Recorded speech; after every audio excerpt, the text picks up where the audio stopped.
सोनीपत में युवाओं के साथ मुख्यमंत्री नायब सिंह सैनी का संवाद। सीएम ने दिया युवाओं के सवालों का जवाब। हिमाचल कांग्रेस प्रभारी रजनी पाटिल ने सरकार की रिपोर्ट वाली खबरों को नकारा। एक्स पर पोस्ट कर लिखा, हाईकमान को सरकार की कोई रिपोर्ट नहीं सौंपी। हरियाणा में भारी बारिश से डूबा गुरुग्राम, शहर में सड़कें बारिश से जाम। पुलिस की कंपनियों से अपील, कहा वर्क फ्रॉम होम करवाएं। हिमाचल में भी भारी बारिश ने ढाया कहर, किन्नौर में लैंडस्लाइड की भयानक तस्वीरें आई सामने। भूस्खलन से प्रदेश में अब तक कई लोगों की गई जान। हिसार में कावड़ियों पर फायरिंग, 5 से 6 नकाबपोश बदमाशों ने दिया वारदात को अंजाम। पति पत्नी और 12 साल की बच्ची घायल। यमुनानगर में प्रॉपर्टी डीलर का कत्ल, दिन दिहाड़े ईंट से वार कर की गई हत्या। सीसीटीवी भी आया सामने।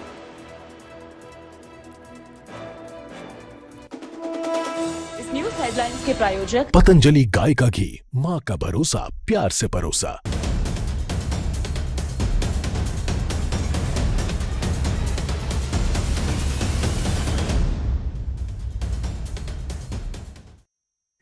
नमस्कार, स्वागत है न्यूज 18 पंजाब हरियाणा हिमाचल में। मैं आपके साथ कुलदीप भारद्वाज और हाजिर हूं हरियाणा हिमाचल प्राइम बुलेटिन लेकर। बुलेटिन की शुरुआत करेंगे बारिश के साथ, जिसके बाद शहर पानी में डूब चुके हैं। हरियाणा में गुरुग्राम भारी बारिश के चलते वहां पर जलभराव देखने को मिला और हालात ये हैं कि कई जगहों पर शहर डूबा नजर आ रहा है। बारिश के चलते सड़कों पर जलभराव है, लोगों के घरों में भी पानी घुस गया है। गुरुग्राम पुलिस ने एडवाइजरी जारी की है, कर्मचारियों को घर से काम करने की अपील की गई है। वहीं जो कंपनियां हैं उनको भी अपील की गई है कि वर्क फ्रॉम होम करवाएं, अपने जो कर्मचारी हैं उन्हें वर्क फ्रॉम होम दे।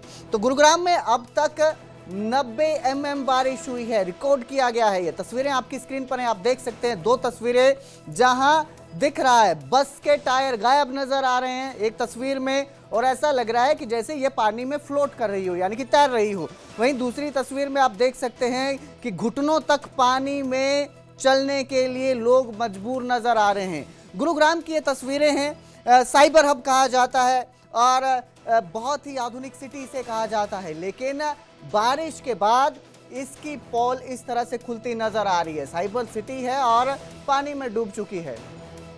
तस्वीरें आप देख सकते हैं और बहुत सारे लोग रोजगार के चक्कर में गुरुग्राम पहुंचते हैं। साइबर सिटी है, आधुनिक शहर माना जाता है और कहा जाता है कि बहुत ही बढ़िया इंफ्रास्ट्रक्चर है, लेकिन पानी जिस तरह से बारिश होती है और पानी भरता है शहरों में, वो सारे दावों को कहीं खोखला बताता है, साबित करता है। व्यवस्थाएं जो हैं वो बिल्कुल चरमराई नजर आती हैं गुरुग्राम की। आप देख सकते हैं गुरुग्राम ये वही शहर है जहां पर करोड़ों में फ्लैट बिकता है, और आप देखिए कि यही दूसरी तस्वीर भी उसी गुरुग्राम की है जहां करोड़ों के फ्लैट बिक रहे हैं। वहीं पर सड़कों में चलने के लिए सड़क नजर नहीं आ रही है, पानी में डूब चुकी है। कहां खड्डा है, कहां सड़क है, कुछ नजर नहीं आ रहा है। गाड़ियां बोनेट तक डूबी हुई हैं। बसेस जो सड़कों में चल रही हैं वो ऐसा लग रहा है कि फ्लोट कर रही हैं, तैर रही हैं। लोग घुटनों तक पानी में चलने को मजबूर हैं और प्रशासन अपील कर रहा है कि वर्क फ्रॉम होम करवाया जाए। व्यवस्थाएं चरमराई नजर आ रही हैं। इन व्यवस्थाओं को ठीक करने का दावा हर साल किया जाता है। हर साल की यही तस्वीर गुरुग्राम से सामने आती है। बारिश होती है, चंद घंटों की बारिश, और गुरुग्राम की सड़कें, गुरुग्राम की जमीन गायब हो जाती है। दिखता हर जगह सिर्फ पानी है। यही तस्वीरें इस बार भी नजर आ रही हैं और दावा इस बार भी किया गया था कि जो व्यवस्थाएं हैं वो बेहतर की गई हैं, जल निकासी की जो व्यवस्थाएं हैं वो ठीक की गई हैं, दुरुस्त की गई हैं। इस तरह के हालात नहीं देखने को मिलेंगे। लेकिन जैसे ही मानसून एक्टिव हुआ है, अलग अलग जगहों से इस तरह की तस्वीरें सामने आई हैं। कुछ दिन पहले भी हमने एक तस्वीर दिखाई थी जहां गड्ढे में गाड़ी घुस गई थी, गड्ढा नजर नहीं आया, पानी की वजह से, जलभराव की वजह से गाड़ी उसमें फंस गई। और अभी तस्वीरें आपके सामने है। 90 mm ये बारिश हुई है जो रिकॉर्ड की गई है, लेकिन गुरुग्राम पूरी तरह से जलमग्न हो चुका है। सड़कें जाम हो चुकी हैं और कहीं भी किसी भी जगह पर आप देख सकते हैं जो तस्वीरें हमने अभी तक आपको दिखाई हैं वहां पर जमीन नजर नहीं आ रही है, सिर्फ पानी पानी दिख रहा है। जल भराव ने लोगों की परेशानी बढ़ा दी है। तो गुरुग्राम की ये तस्वीरें हैं, हाईटेक सिटी है, साइबर सिटी है, आधुनिक बताया जाता है, लेकिन व्यवस्थाएं चरमरा चुकी हैं। मेरे सहयोगी धर्मवीर हमारे साथ लाइव जुड़े हैं गुरुग्राम से। धर्मवीर, हर बार की तरह दावे इस बार भी थे, व्यवस्थाएं इस बार भी बेहतर बताई गई थी, लेकिन बारिश ने फिर उन दावों की पोल खोल दिया और गुरुग्राम हाईटेक सिटी है हरियाणा का और इस तरह के यहाँ पर हालात नजर आ रहे हैं। गुरुग्राम के बहुत से इलाके ऐसे हैं जो इस वक्त जलमग्न है और मैं इस वक्त मौजूद हूँ राजीव चौक के पास, जहाँ मेदांता की तरफ से जो सेक्टर 15 को अंडरपास जाता है, जो ठीक मेरे पीछे आपको तस्वीरों में दिख रहा होगा, इसको बंद किया गया है। और इसके बंद करने की वजह यह है कि इस अंडरपास के अंदर काफ़ी ज़्यादा पानी भर गया है, कई फीट तक का पानी भरा है। सिर्फ एक अंडरपास की कहानी नहीं है, गुरुग्राम के कई सारे इलाके ऐसे हैं जहाँ सबसे ज़्यादा पानी भरा है, चाहे वो DLF फेज 1 का इलाका हो, सुशांत चौक हो, सेक्टर 4, 7, 9 का इलाका हो, अशोक विहार का इलाका हो, या फिर सेक्टर 15 ही क्यों ना हो। ये बहुत से इलाके ऐसे हैं जो इस वक्त जलमग्न हैं और लंबा जाम कई इलाकों में लगा हुआ है, क्योंकि जलभराव काफ़ी हुआ है। सुबह से लेकर के जो 10 बजे तक की तस्वीर थी उसमें बताया गया था कि सरकारी आंकड़े के हिसाब से 90 mm की जो बारिश थी वो हो चुकी थी। और उसके बाद प्रशासन ने भी एक एडवाइजरी जो है वो जारी करी है और लोगों से अपील की है, कंपनियों से भी अपील की है कि वो वर्क फ्रॉम होम की तर्ज पर अपने कर्मचारियों से काम करवाएं और जो लोग जिनका जरूरी है ऑफिस में आना वो कम से कम कारपूल का सहारा लें, ताकि सड़क के ऊपर ट्रैफिक कम होगा तो जाहिर सी बात है कि जाम की स्थिति से जो है प्रशासन निपट पाएगा। क्योंकि इस वक्त जब कई जगहों पर जल भरा हुआ है तो जाहिर सी बात है कि जो जाम की स्थिति है वो भी गुरुग्राम में लगातार बनती हुई दिख रही है, कई इलाकों में जाम लगा है।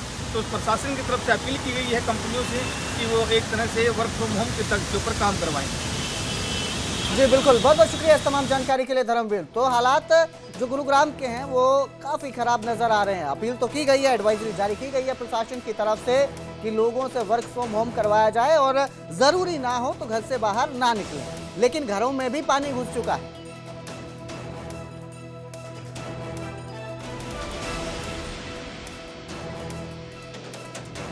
तो हरियाणा की तरह हिमाचल में भी बारिश से लोगों की मुश्किलें बढ़ चुकी हैं। हिमाचल में भी भारी बारिश के चलते लगातार जमीन खिसक रही है, लैंडस्लाइड की घटनाएं सामने आ रही हैं।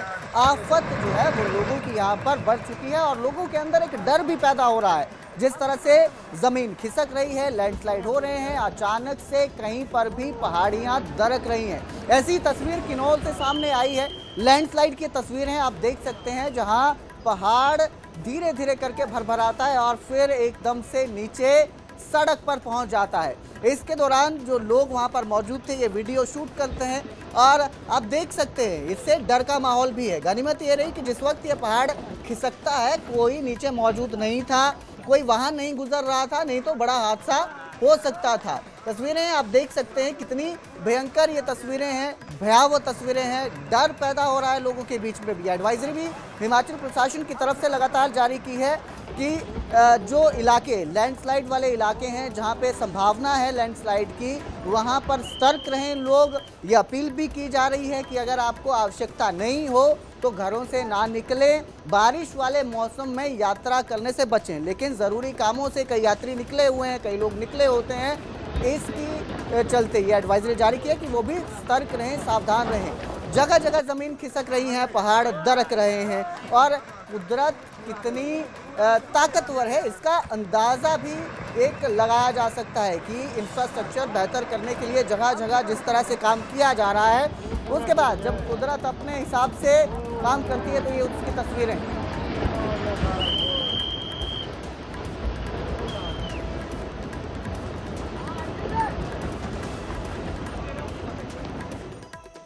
और अब एक बार फिर से रुख करेंगे हरियाणा के हिसार का, जहां कावड़ियों पर फायरिंग की वारदात सामने आई।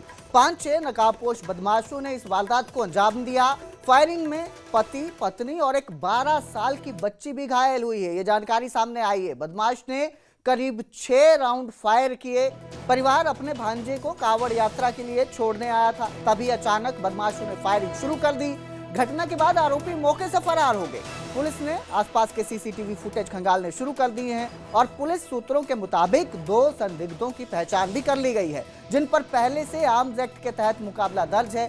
फिलहाल पुलिस आरोपियों की गिरफ्तारी के लिए लगातार दबिश दे रही है। 5 से 6 बदमाश आते हैं, फायरिंग की वारदात को अंजाम देते हैं, गायब हो जाते हैं। सुरक्षा व्यवस्था पर भी सवाल उठता है, क्योंकि जिस तरह से कावड़ियों पर यह फायरिंग हुई है। कावड़ यात्रा के दौरान सुरक्षा के इंतजामों की भी बात की जाती है। जगह जगह पुलिस मुस्तैद रहती है, बावजूद उसके इस तरह से 5 से बदमाश आते हैं, बेखौफ होकर फायरिंग करते हैं और इस फायरिंग में एक 12 साल की मासूम भी घायल हुई है। दबिश दे रही है पुलिस। अब देखना यह है कि आरोपियों को कब तक गिरफ्तार किया जाता है। सब्जी मंडी लगती है, वो वैसी कंजेस्टेड एरिया है और वहाँ से आज 4-5 कावड़ की गाड़ियाँ निकलनी है। ठीक है। तो वहाँ है ना, उन कावड़ियों की कम से कम 100 से 150 के करीब में भीड़ थी। और वैसे ही वहाँ सब्जी मंडी लगती है, वहाँ वैसे ही भीड़ रहती है। ठीक है। और उसके बाद भाई मेरे घर वाले वहाँ विदा करने गए, वहाँ है ना 2 मोटरसाइकिलों पे आए हैं 6 लड़के। उन्होंने आते ही है ना भीड़ की साइड फायर मारे हैं। वो पता नहीं किसके साथ उनकी क्या रंजिश थी, वो गोलियां है ना मेरे परिवार को लगी। वहीं सोनीपत में मुख्यमंत्री नायब सिंह सैनी युवाओं से संवाद कर रहे हैं। चलिए आपको वहां लेकर चलते हैं। 2025 का पेपर दिया था जिसमें मेरा स्कोर अच्छा है, लेकिन इसके बावजूद सर मुझे यह नहीं पता कि मुझे किन किन भर्ती परीक्षाओं में बैठने का मौका मिलेगा और उनका सिलेबस डिफाइंड नहीं है। अतः मान्यवर, मेरी आपसे विनम्र प्रार्थना है कि एक लिस्ट जारी हो जिसमें सीईटी पास अभ्यर्थी को यह पहले से ही पता हो कि उसको कौन कौन सी भर्ती में बैठने का मौका मिलेगा और उस भर्ती परीक्षा का पाठ्यक्रम स्पष्ट रूप से परिभाषित होना चाहिए। धन्यवाद। हाँ नीरज जी, थैंक यू। आपने जो कहा है कि पूरा जो सीईटी का पेपर है, सबसे पहले तो मैं आप सबको बधाई भी देता हूँ। ये पहली बार हरियाणा के अंदर हुआ है। मैं तो ये देखता था अपनी आंखों के सामने, और बच्चे जब पेपर देने के लिए जाते थे तो क्या स्थिति होती थी। बसों की छतों के ऊपर चढ़े रहते थे, पीछे लटकते रहते थे, बारियों में खड़े, अंदर जगह नहीं मिलती थी बस के अंदर। बेटियों को बड़ी दिक्कत आती थी, एक्सीडेंट हो जाते थे कहीं। तो बहुत भारी सीईटी का पेपर या न कोई पेपर देना होता था तो उसके लिए बड़ी मशक्कत हमारे यूथ को करनी पड़ती थी।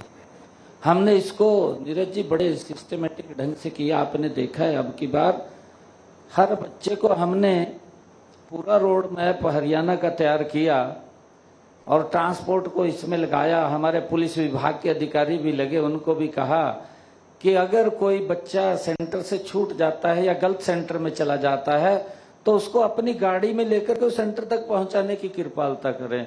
ये मैंने स्पेशल उनको कहा कि अच्छा होगा कि वो बच्चे इधर उधर ना घूमें। और उसका परिणाम जब हमने इसका पूरा रोड मैप तैयार किया तो एक बच्चे को भी दिक्कत नहीं आई। उसको गांव के अड्डे से लेकर के सेंटर और सेंटर से लेकर के उसके घर तक पहुंचाने का काम किया। और मुझे खुशी है नीरज जी बताते हुए, मैंने जब अपील किया, मैंने कहा बेटियों के साथ हमने एक परिवार के सदस्य को भी अलाउ किया था बस में भी, बेटी के साथ एक परिवार का सदस्य जाएगा। और मैंने एक अपील किया कि जो माँ बाप आएंगे उनके लिए एक स्थान अलग से तय किया जाए। और सामाजिक संस्थाओं से मैंने अपील किया था कि आप वहाँ चाय पानी का लंगर जरूर लगाएं। मेरे ख्याल से खूब लंगर लोगों ने लगाए अपने आप। और मैंने एक और अपील किया था, उसका भी असर हुआ। मैंने कहा बच्चों के माँ बाप से, सभी से हरियाणा में, मैं कहा बच्चे पेपर देने के लिए आ रहे हैं, आप अगर गाड़ी लेकर के बाजार से निकलते हैं या कहीं और जाते हैं, क्योंकि 2 दिन छुट्टी है, तो जाम में फंस जाते हैं बच्चे। अगर आपको कोई जरूरी काम हो तब बाहर निकले, अदरवाइज आप बाहर ना निकले। तो इस बात को भी हरियाणा के लोगों ने फॉलो किया। और जब आप पेपर दे रहे थे, मेरे ख्याल से बहुत जरूरी अगर किसी को काम होगा तब वो बाहर निकला, अदरवाइज सड़कों पे भी कोई व्यक्ति नहीं आया। ये इस बात का बड़ा एक असर रहा है। और नीरज जी आप जो कह रहे थे कि इसके बारे में भर्ती के क्या क्या उसके अंदर आता है, उसके ऊपर मैं आपको कहना चाहूँगा, क्योंकि जो भर्ती के अंदर जो हमारा सीईटी का टेस्ट होता है उसके अंदर जो व्यवस्थाएं हैं, जो अलग अलग वैकेंसीज निकलती हैं, उसके ऊपर समय समय के ऊपर किसमें भर्ती करना है, ये सरकार ने निर्णय किया था कि हमारे बच्चे दो बार वो टेस्ट देने ना चाहें, एक टेस्ट ले लें, उसका लंबे समय तक वो चलता रहे, 1 साल के बाद। वैसे हमने कहा है कि हर साल इसका सीटी का लेंगे, फिर हमने निर्णय किया कि इसको 2 साल तक हम करेंगे कि 2 साल तक उसको कर लें, परंतु हर साल बच्चे नहीं जुड़ते हैं। हमने ये निर्णय किया है कि हर साल सीटी का एक पेपर होगा, और अभी उसका पेपर हुआ, क्योंकि साल भर जितनी भी वैकेंसी आएगी आपको एक ही पेपर देना पड़ेगा, आपको 2 पेपर नहीं देने पड़ेंगे। एक मेन देते हैं, एक प्रीमियर पेपर जो देते हैं उसमें एक ही पेपर आपका मेन का रहेगा, और उस व्यवस्था को लेकर के हमने इसको किया है। और जो आपने कहा है नीरज जी कि इसमें कहाँ नौकरी में हम अप्लाई कर सकते हैं, मेरे ख्याल जो हमारा स्टाफ सिलेक्शन कमीशन है उसके अंदर जितनी भी नौकरी निकलती है उसमें तो आप लोग सारे अप्लाई कर सकते हैं। जो हमारी स्टाफ सिलेक्शन कमीशन की जितनी भी नौकरी निकलती है, और जो हरियाणा। तो सोनीपत में मुख्यमंत्री नायब सिंह सैनी संवाद कर रहे हैं युवाओं के साथ। इस दौरान जो सुझाव हैं वो भी युवाओं की तरफ से लिए जा रहे हैं। आगे बढ़ेंगे, बात करेंगे कांग्रेस की। कांग्रेस अध्यक्ष मल्लिकार्जुन खड़गे को हाई कोर्ट से राहत मिली है। संगरूर अदालत में चल रहे मानहानि केस में ये राहत मिली है। हाई कोर्ट ने मानहानि केस पर रोक लगा दी है। डेफोमेशन कोर्ट संगरूर में ये चल रहा था, इसी पर ये फैसला आया है, और संगरूर कोर्ट के वारंट को खड़गे ने हाई कोर्ट में चुनौती दी है। तो संगरूर कोर्ट ने एक वारंट भी जारी किया था, जमानती वारंट था ये मल्लिकार्जुन खड़गे के खिलाफ जो है मानहानि केस के तहत ये मामला चल रहा था, और इसमें बड़ी राहत अब उन्हें मिली है। हालांकि उन्होंने हाई कोर्ट में भी जो वारंट था उसको चुनौती दी है। कांग्रेस के अध्यक्ष मल्लिकार्जुन खड़गे, इनको ये हाईकोर्ट की तरफ से राहत मिली है। संगरूर अदालत में मानहानि का केस चल रहा था और इस केस में ये राहत मिली है। संगरूर कोर्ट की तरफ से, अदालत की तरफ से एक वारंट जारी किया गया था, जमानती वारंट था, ये जमानत मिल सकती थी वारंट इस पे, और इसी के तहत उन्हें बुलाया गया था कोर्ट में। इस पर अब जो है हाई कोर्ट पे इन्होंने अपील की थी और हाई कोर्ट में चुनौती दी थी इस वारंट को, जिसमें हाई कोर्ट की तरफ से राहत मिली है और मानहानि केस पर रोक लगाई गई है। डिस्कशन हुआ तो इस हल निकलेगा ना। प्रधानमंत्री सदन में आए, होम मिनिस्टर सदन में आए, अपना बयान दे, डिस्कशन हो जाए। We are ready to take discussion. अगर डिस्कशन हुआ तो इस हल निकलेगा ना। प्रधानमंत्री सदन में आए, होम मिनिस्टर सदन में आए, अपना बयान दे, डिस्कशन हो जाए। We are ready to take discussion. अगर डिस्कशन हुआ तो इस हल निकलेगा ना।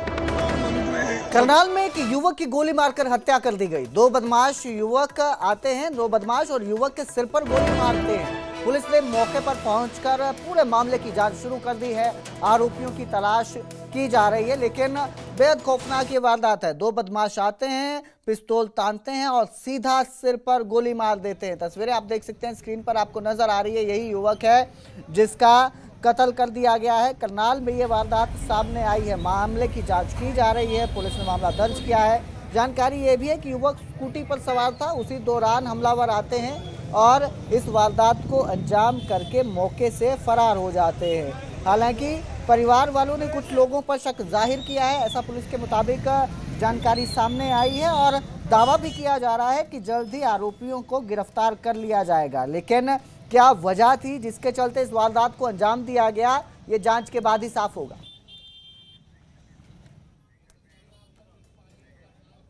तो वहीं कल प्रधानमंत्री नरेंद्र मोदी खिलाड़ियों के साथ मुलाकात करेंगे। कॉमनवेल्थ गेम्स में पदक विजेता खिलाड़ियों से प्रधानमंत्री मिलेंगे। कॉमनवेल्थ गेम्स में भारत ने 39 पदक जीते हैं, जिसके बाद ये पूरे देश के लिए भी और हरियाणा प्रदेश के लिए भी गर्व की बात है, क्योंकि बहुत सारे खिलाड़ी इसमें हरियाणा से हैं जिन्होंने मेडल जीते हैं। और अब देश के प्रधानमंत्री नरेंद्र मोदी कल पदक विजेता खिलाड़ियों से मुलाकात करेंगे, उनसे बातचीत करेंगे।